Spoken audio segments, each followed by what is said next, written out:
պաշտպանության նախարարը կամ այսպես ասած պատերազմի նախարարը, որ secretary ինչպես իրանը կոչում, հեքսեթը բանավոր հրաման տվեց, ուրեմն այդ նավատորմի հրամանատարին Vice Admiral-ի հատ կար, որ ոչնչացեք դրանց։ Ուրիշ խոսքով երկրորդ հարվածը կատարվեց այդ արդեն վիրավոր նավի վրա, ասենք երկու ողջ մնացած մարդկանցով դեպ բոլորին սպանեցին, ոչնչացեցին։ Ինչու, որտեղ նա ինչ որ ասել էր, որ բոլորին սպանեք, ողջ մարդ չմնա։ Չգիտես ինչու, արդեն իմ կասկածը արտահայտել եմ, որ սա իսկապես կոկայինի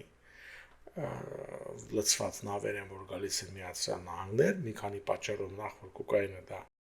Վենեսուելայում չի արտադրվում, Կոլումբիայում հիմնականում արտադրվում եւ գնում է Մեքսիկայի միջոցով, մի քիչ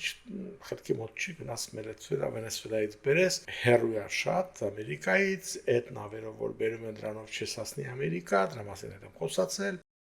եւ չգիտես ինչու ամերիկյան ոչ մի բաներ չեն բռնել որևէ նավ, երկու հոգի ուրեմն վերցրել էին ձերբակալել էին, հետո չգիտես ինչի իրանց ուղարկեցին հայրենիք։